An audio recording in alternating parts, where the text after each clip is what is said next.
नमस्कार दोस्तों।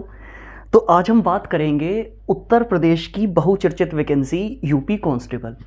पिछले 1.5 से 2 सालों से हम सुन रहे हैं कि यूपी कांस्टेबल की लगभग 26,000 वैकेंसीज आने वाली है, लेकिन अब तक कोई अता पता नहीं है। बहुत बड़े बड़े जो यूट्यूब के चैनल हैं वो पिछले 1.5 से 2 सालों से अपना कोर्स बेच रहे हैं और वो यूपी कांस्टेबल की तारीखें बताते रहते हैं कि अब आएगी अब आएगी। इन्हें भी ऐसा करते करते 1.5 से 2 साल हो चुके हैं। आखिर पता नहीं, ये बात समझ में नहीं आ रही है कि ये मतलब बहाना बना रहे हैं कि जी EWS है ना, जो इकोनॉमिक वीकर सेक्शन को वो 10% जो आरक्षण मिल रहा है, तो उनका हम वेट कर रहे हैं कि सुप्रीम कोर्ट डिसीजन दे कि एज रिलैक्सेशन EWS को मिलेगा या नहीं मिलेगा। अभी तक जो सुनने में आ रहा है ये बहाना बना रहे हैं। एक बात बताइए, EWS के एज रिलैक्सेशन को लेके आपने 1.5 से 2 सालों से इस वैकेंसीज को रोका हुआ है। अभी अभी SSC GD की वैकेंसी आई है, उन्होंने भी तो कोविड के कारण जो टाइम बेकार गया तो स्टूडेंट्स को 3 साल का एज रिलैक्सेशन दे दिया है। तो आप उत्तर प्रदेश की सरकार क्यों बहाना बना रही है कि जी हम EWS के कारण रुके हुए हैं। ये जैसा SSC GD SSC कर सकती है, यूपी पुलिस डिपार्टमेंट जो यूपी सरकार के अंतर्गत काम करता है, ये क्यों नहीं कर सकते। EWS का चक्कर छोड़ें और सीधा 3 साल का एज रिलैक्सेशन दे, 3 या 4 साल का जो जैसा SSC GD में हुआ है। लेकिन ये करना क्यों नहीं चाहते, क्योंकि ये एक बड़ी वैकेंसी है और ऐसी वैकेंसी संभाल के रखी जाती हैं चुनावी वर्षों के लिए। जैसे 2024 में अब लोकसभा का चुनाव होने वाला है, तो कुछ बड़ी वैकेंसीज तो दिखाई जाएंगी ना। तो असली में दिक्कत तो है ये, है ना, और बहाना बना रहे हैं ये EWS का।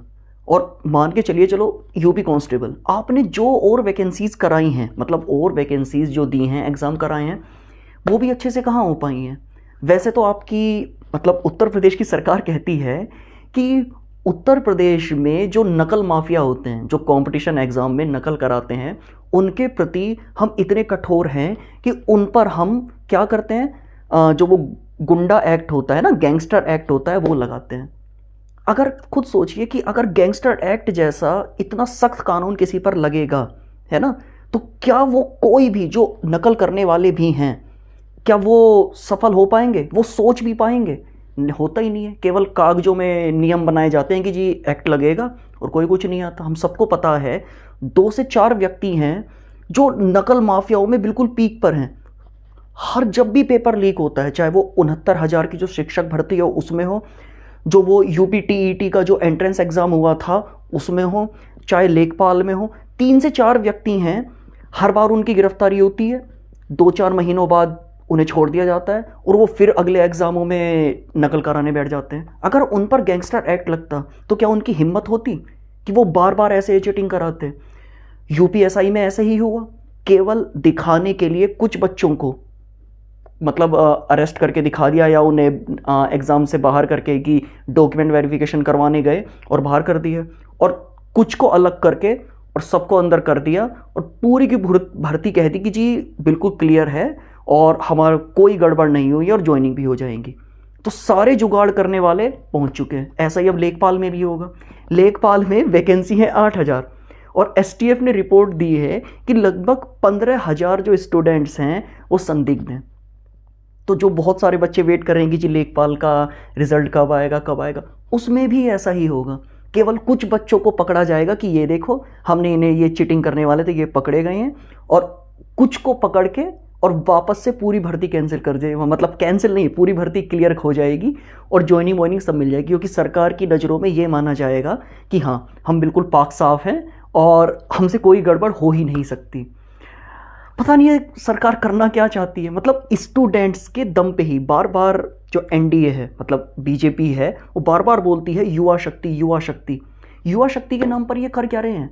केवल युवा शक्ति ने वोट लेने के लिए चाहिए। युवा शक्ति के भविष्य के बारे में, उनकी नौकरी के बारे में और कुछ नहीं सोचना है। पता नहीं क्या कर रहे हैं, कोई बात नहीं।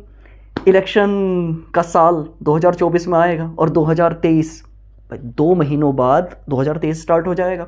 तब देखते हैं। अखबारों में तो हम डेली पढ़ते हैं कि इतने हज़ार वैकेंसी आएंगी, PCL में इतनी आएंगी, UPSSC में इतनी आएंगी, लेकिन सारी की सारी वैकेंसी केवल अखबारों में आके रह जाती है। रियलिटी में वो आती ही नहीं है, और रियलिटी में अगर आती है तो उनका लेखपाल जैसा और UPSI जैसा हाल हो जाता है। ठीक है, तो पहली बात तो अच्छा ये तो हो रहा है, तो हमें क्या करना है पता है, हम सभी स्टूडेंट्स को इकट्ठा आना पड़ेगा, क्योंकि जब तक हम इकट्ठा नहीं आएंगे तब तक सरकार हमारी कुछ नहीं सुनेगी। जैसे बार बार बहुत बड़े बड़े यूट्यूबर्स हैं जो बार बार ये बोलते हैं कि जी लखनऊ जाना है, या धरने की बात नहीं है, लखनऊ जाना है, वहाँ पे जो ऑफिसर्स हैं उनसे मीटिंग करनी है। जब वीडियोस बनाते हैं और ट्वीट होते हैं तो ये होता है कि जी हम जाएंगे, हज़ारों स्टूडेंट ट्वीट करते हैं कि हम जाएंगे, ये जाएंगे, वो जाएंगे, और जब असली में डेट फिक्स की जाती है तो कितने पहुंचते हैं, 25 या 30। अरे 25 या 30, हज़ारों स्टूडेंट तो लखनऊ के होंगे, जो वहाँ पे ही लखनऊ के स्टूडेंट भी तो वहाँ पे जा सकते हैं, लेकिन जाने को कोई तैयार ही नहीं होता है। लेकिन हाँ, सबको पता है गड़बड़ हो रही है, लेकिन आवाज़ जब उठाने का नाम आता है तो कोई नहीं जाना चाहता है। ऐसे कुछ नहीं होने वाला है, क्योंकि जब तक हम इकट्ठे नहीं होंगे सरकार कभी कोई बात नहीं सुनती है।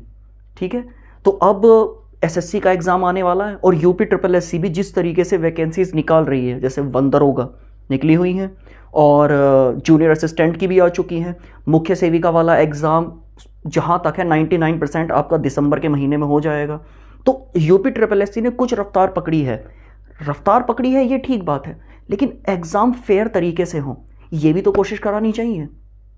सही है, तो इकट्ठे रहना है, और जब भी ऐसा कैंपेन हो कि जी सरकार के खिलाफ ट्वीट करना, अच्छा सरकार के खिलाफ, हम सरकार के खिलाफ नहीं है, जो सरकार की नीतियां हैं एग्ज़ाम के लिए, है ना, कि वो जो नकल कर रहे हैं उन पे गैंगस्टर एक्ट क्यों नहीं लग रहा है, जिनको गिरफ्तार किया जा रहा है उन्हें 3 से 4 महीनों बाद ही छोड़ दिया जा रहा है, ऐसा हो क्यों रहा है। तो हम सरकार के खिलाफ नहीं है, जो सरकार की नीतियां हैं हम इनके खिलाफ हैं। और जब भी ऐसा मौका मिले कि ट्विटर अभियान चले या वहाँ पर जाने की बात हो, तो आपके जो भी आसपास के दोस्त हो लखनऊ के या आसपास के, तो उन्हें मोटिवेट किया करें, उनसे कहे करें कि कम से कम वहाँ पे 100 से 150 जने तो जाएं। 25-30 जने जाते हैं तो ऑफिसर कोई बात नहीं सुनते हैं, और जब 100 से 150 स्टूडेंट जाएंगे, और वैसे भी हम कोई धरना प्रदर्शन करने नहीं जा रहे हैं वहाँ पर, हम स्टूडेंट्स हैं, हम केवल बात करने जा रहे हैं। क्लियर है, तो देखते हैं आगे क्या होता है। और यूपी ट्रिपल एससी, अच्छा एसएससी के एग्ज़ाम होने वाले हैं, सीजीएल होने वाला है, जीडी होने वाला है, तो इसकी प्रिपरेशन करते हैं, और साथ ही साथ में जो यूपी स्पेशल जो एग्ज़ाम्स होते हैं उनकी तैयारी भी करेंगे। सही है, तो बस सोचा कि इस टॉपिक पे भी वीडियो बनाई जाए, क्योंकि करंट अफेयर्स की वीडियो तो आपको मिलती ही रहेंगी, लेकिन एक बात होनी चाहिए ना कि पता भी तो होना चाहिए कि दीन दुनिया में क्या चल रहा है। केवल किताबी कीड़े बने रहने से भी कुछ नहीं होगा। जैसे लेखपाल में जो बच्चे किताबी कीड़े बने रहे, उनके आ गए हैं 80 नंबर, 82 नंबर, और वो सब खुश थे, और जैसे ही पता चला कि 15,000 संदिग्ध हैं, है ना, तो 15,000 संदिग्ध हैं, तो वो 80-82 वाले जो बिल्कुल खुश थे कि हमारा सिलेक्शन हो गया है, अब उन्हें भी ये डर है कि कट ऑफ जाएगी 87 से 88 नंबर पे, तो हमारा क्या होगा।